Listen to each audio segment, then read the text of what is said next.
तो आज हम बात करेंगे आपकी प्रश्नावली 1.1 में सवाल नंबर। तो यह सवाल करने से पहले हमको एक चीज पता होनी चाहिए। तो मैं आपको बात करता हूं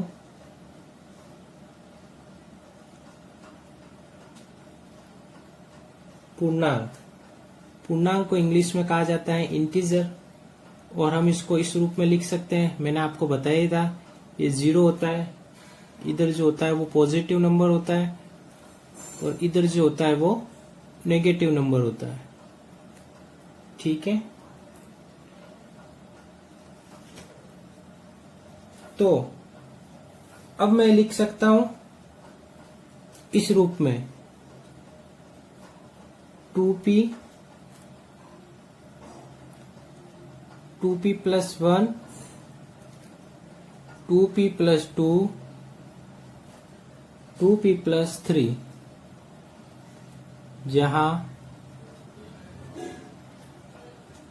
p एक पूर्णांक है।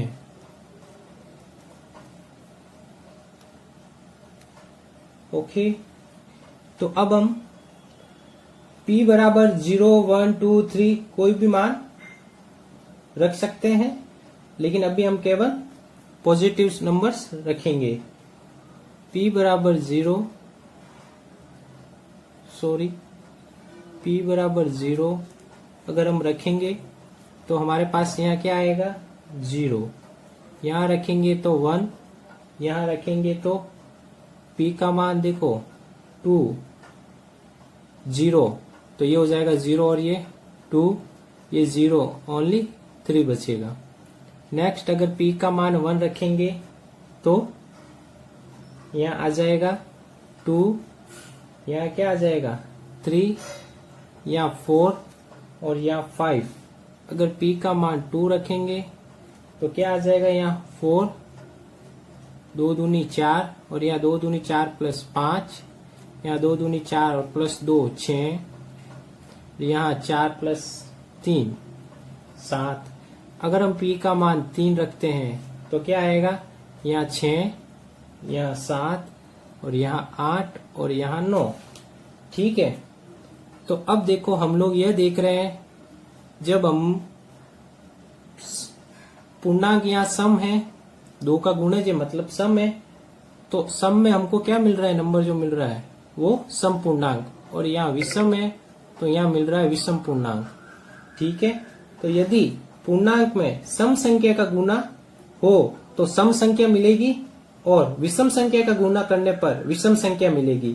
ठीक है, अगर आपको लगता है कि ये नहीं हो सकता है तो आप भी अभ्यास करें। ठीक है, तो आपको ये चीज समझ में आ जाएगी।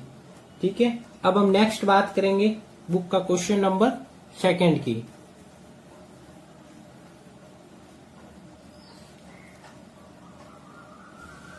दर्शाइए कि कोई धनात्मक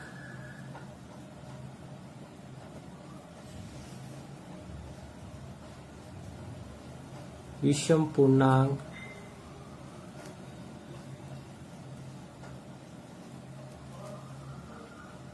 छः cube plus 1, 6 cube plus 3, 6 cube plus 5 के रूप का होता है, जहाँ Q कोई पूर्णांक है।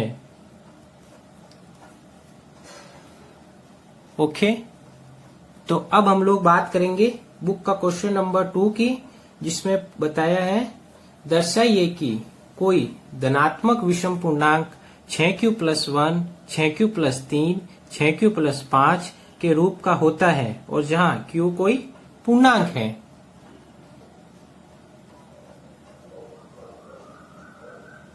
अब इस क्वेश्चन को करने के लिए हमको यूक्लिड विभाजन परिमेयिकी का प्रयोग करना आना चाहिए, जो कि हम इस चीज को पहले से ही समझ चुके हैं। तो हम करते हैं, माना ए व बी दो धनात्मक पूर्णांक है और मान लेते हैं, माना b बराबर 6 है। अब आप बोलोगे कि सर b बराबर 6 क्यों लिया हमने? तो 6 देखो इसलिए लिया हमने क्योंकि बुक में क्या पूछ रखा है, 6q + 1, 6q + 3, 6q + 5। तो मतलब हमने अब 6 क्यों लिया है? तो 6 हमने इसलिए लिया है क्योंकि अब जो भी हम मान लेंगे वो क्या आना चाहिए, 6 के कॉमन आना चाहिए। ठीक है, मतलब 6 का गुणज होना चाहिए। अगर जब हम कॉमन लें तो उसमें 6 आना चाहिए, इसीलिए हमने यहाँ पर b का मान 6 लिया है। ठीक है, अब हम बात करेंगे आगे। माना b बराबर 6 है, इसलिए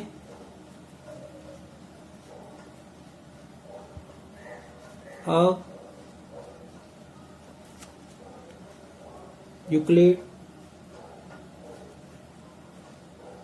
विभाजन प्रमेयिका से हम लिख सकते हैं, क्या लिख सकते हैं,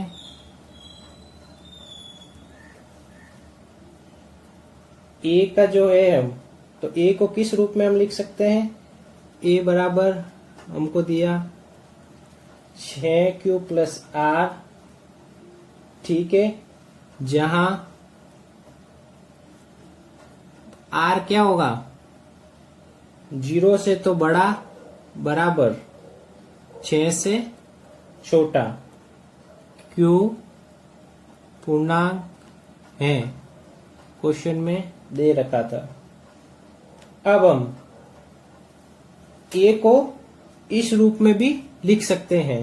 ठीक है, जैसे a को किस रूप में लिख सकते हैं हम, 6q + 0, 6q + 1, 6q + 2, 6q + 3, 6q + 4 और 6q + 5 तक ही लेना।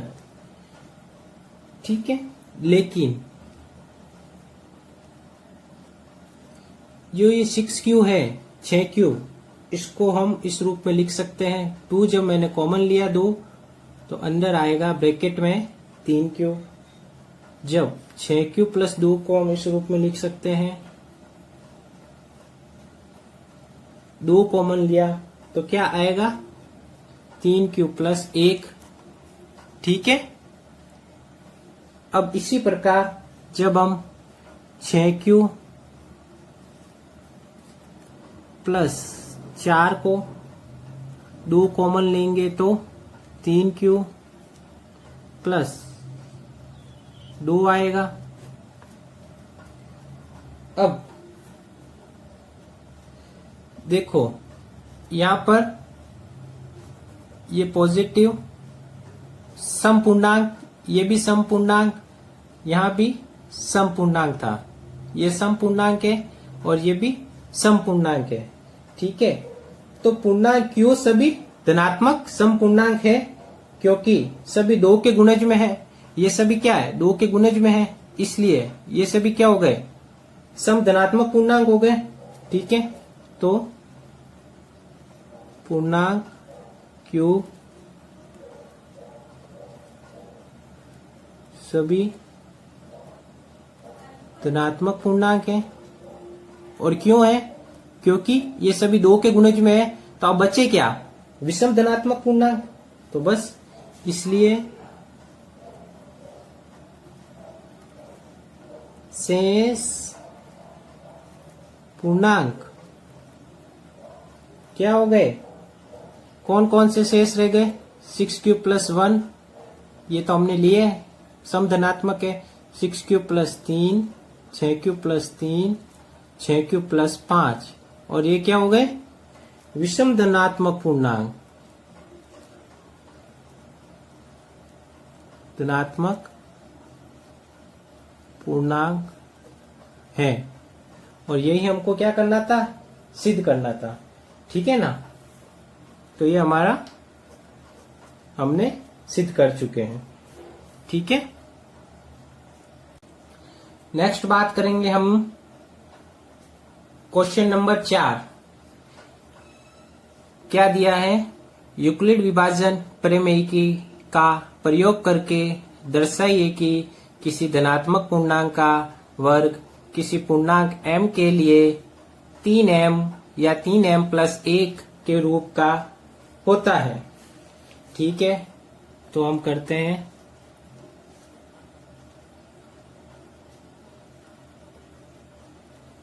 माना a व b बराबर 3, ठीक है, b बराबर 3 है और a और b दो धनात्मक पूर्णांक, दो धनात्मक पूर्णांक हैं। अब हम लोग क्या लगाएंगे? यूक्लिड विभाजन प्रमेय का प्रयोग करेंगे। ठीक है, अब हम यूक्लिड विभाजन प्रमेय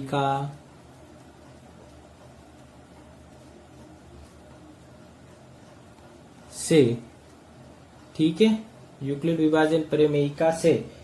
अब आप बोलोगे कि b का मान 3 क्यों लिया?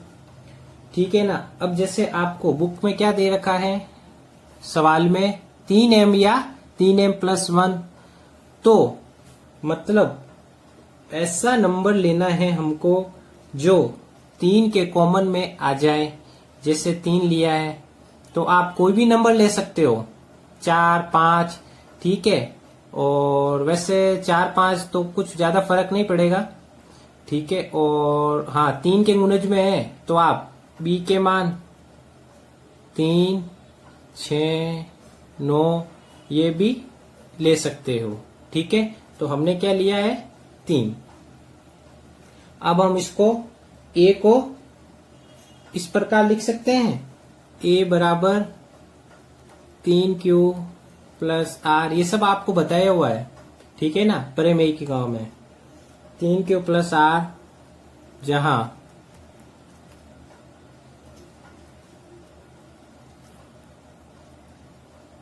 ठीक है, r और q क्या है? जहां r और q दो धनात्मक पूर्णांक है। क्या है? दो धनात्मक पूर्णांक है। अब a के क्या क्या संभावित मान हो सकते हैं?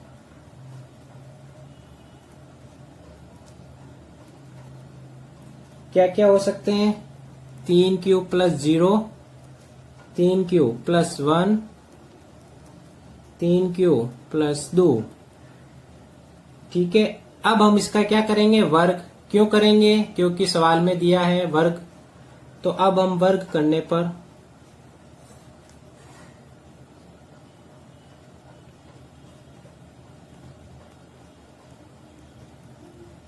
वर्ग करेंगे 3q, क्या हो जाएगा? 9q²। अब हम इसको किस रूप में लिख सकते हैं? 3 अगर हम बाहर लेंगे कॉमन तो 3q², ठीक है। अब हम इसको यदि m मान लें, 3q को m मान लेते हैं, ठीक है, तो हमारा क्या हो जाएगा? m बराबर 3q, और ये क्या? एक पूर्णांक है। m क्या? एक पूर्णांक है, नेक्स्ट 3q प्लस 1 इसका वर्ग करेंगे। कैसे होगा? a प्लस बी का होल स्क्वायर। क्या होता है a प्लस बी का whole square? A square plus B square A square plus B square plus 2ab। क्या हो जाएगा? 3q का स्क्वायर करेंगे तो 9q स्क्वायर, उसका करेंगे तो 6q प्लस 1 का स्क्वायर 1। ठीक है। नेक्स्ट अब हम लोग इसमें भी क्या लेंगे? 3 कॉमन लेंगे। 3 कॉमन लेंगे तो क्या बचेगा अंदर? 3q square plus 2q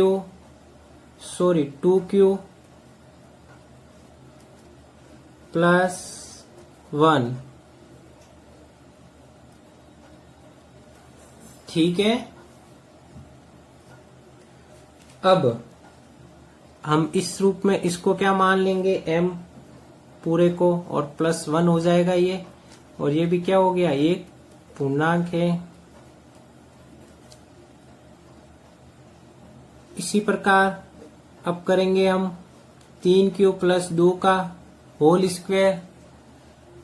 3q plus 2 का होल स्क्वायर तो कैसे होगा? इसमें भी भाई a प्लस बी का होल स्क्वायर से क्या हो जाएगा? 9q स्क्वायर 12q प्लस का 4। इसमें भी हम क्या करेंगे? 3 लेंगे कॉमन, तो यहां हो जाएगा 3 3 9 3q square plus 4q plus का 1। ठीक है।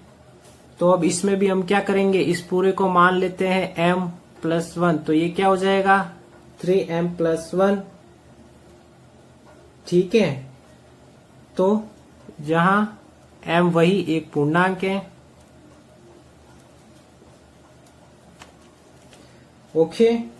तो अब आगे हमारा आंसर, अतः संख्या के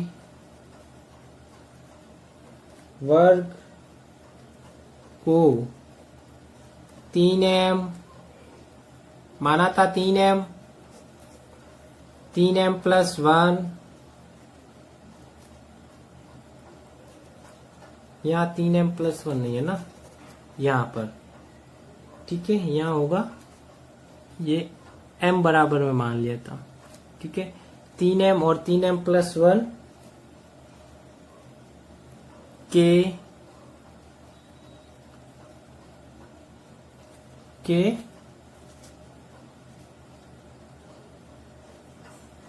रूप में होगा। तो आज हमने प्रश्नावली 1.1 को कंप्लीट किया है। धन्यवाद।